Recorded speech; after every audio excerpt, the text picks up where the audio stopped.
I genuinely believe that this government will have people dying during this pandemic unless people start saying no. And it was the National Education Union that started saying no. When doctors are telling you that the NHS is at breaking point and it can't go on, as a fellow professional, I trust and listen to what they have to say. When the scientists say that you need to lock down the schools to minimise transmission, as a teacher and a fellow professional, I trust what they got to say. But when Boris Johnson is saying schools are safe and things can continue as normal. Should parents of primary school children in England send them to school tomorrow morning?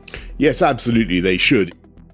Primary schools, secondary schools and colleges across England must move to remote provision from tomorrow. And when Gavin Williamson is saying, we're absolutely confident that all schools are returning. You're going to see over 85% of primary schools returning on Monday morning. You're going to be seeing exam cohorts going back or right across the country on the 11th of January.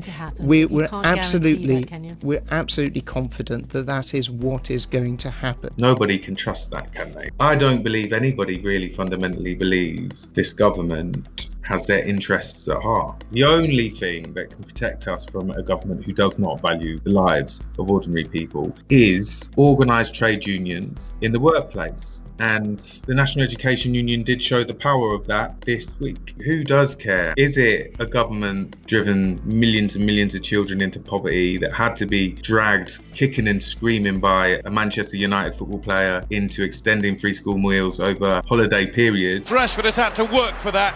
Or is it teachers, teaching assistants, school leaders? And these are the people that bring food into class, go out and deliver food parcels on a weekend, do everything they can to mitigate against this government's cruelty. For children who haven't got underlying health conditions, the risk is minimal to them, but of course they live in families and they live in communities where there are people who have underlying health conditions and they live in a wider community. But there's also teachers and educators who have underlying health conditions, who have been made critically ill and have died. And there's a tragic case of a 55-year-old father in Teesside who passed 2 days after Christmas from contracting COVID-19. They've tried to deal with education in this pandemic on the cheap with no extra investment at all. Back in June, we set a plan for what it would need to get schools open safely in September and keep them open safely. We begged for more space and more staff. We wanted Nightingale classrooms so that we could shrink class sizes, reduce social mixing, mobilisation of supply teachers so that we could man the classrooms, so that we could bring transmission down. We raised the demand for mass testing in schools months ago. We asked and begged for there to be mass provision of laptops and Wi-Fi for children in poverty so that the shift to online remote learning when needed would be an easy one. For each thing that we've asked for, the government have ignored. They've just kept putting forward the same mantra: schools are safe, schools have got the resources they need. It's been fictitious, it's not true. Head teachers and school leaders have done their absolute best during this pandemic. But when you've got 30 children and you've got a teacher and you've got a teaching assistant, 32 people in a classroom that's not very big, poorly ventilated, it doesn't take the best scientist in the world to realise that that is an incredibly dangerous place to be in when you have a virus that is transmitted through the air. The pandemic has highlighted the class inequality that exists, and we see that in education. Eton were provided with tests on their first day back at term in September. We didn't have that in mainstream schools.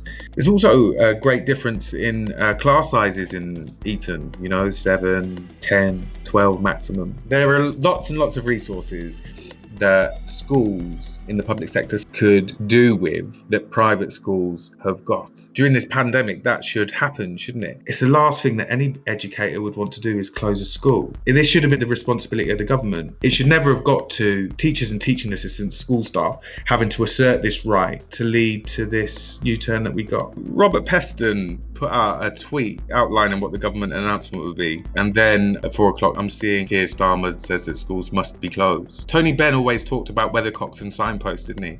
The signpost says this is the way we should go, and you don't have to follow them, but if you come back in 10 years' time, the signpost is still there. The weathercock hasn't got an opinion till they've looked at the polls, talked to the focus groups, discussed it with the spin doctors, and I have no time for weathercock. I'm a signpost man. What we've seen is that the trade union has been the signpost and the weathercock has been the Labour leader. I want schools open, no ifs or buts. As you said very clearly to the Prime Minister back in August that schools had to stay open, no equivocation, no ifs, no buts, schools must stay open. I wonder about your view now. Schools must stay open. Keir almost set a challenge. You don't close schools or I'm going to attack you for it. And that meant the whole political class became distorted, that they weren't being led by science, they weren't being led by evidence, they weren't being led by what people were saying on the ground. They were being led by a game of chicken, really. Who can blink last? I mean, that's not a way to govern in a pandemic. This government won a huge majority, and I think they've felt like Teflon, really, so they can make these U-turns, can feel like it doesn't really damage them, and they haven't got a great deal of opposition at the minute. But I think what's happened over the last 3 days is a bit of a warning shot to the government. We've seen a mass mobilisation of the trade union movement that represents workers, that has taken control of their health and safety, of the health and safety of themselves, their families, their communities, and they've forced a change. That is what should give us confidence, and that is what should be a bit of a warning shot to Boris Johnson. We can collectivise, we can make demands for our rights, we can assert them, and we can make progress ourselves. So Boris Johnson and his government, and any government, will only last as long as the people allow it to.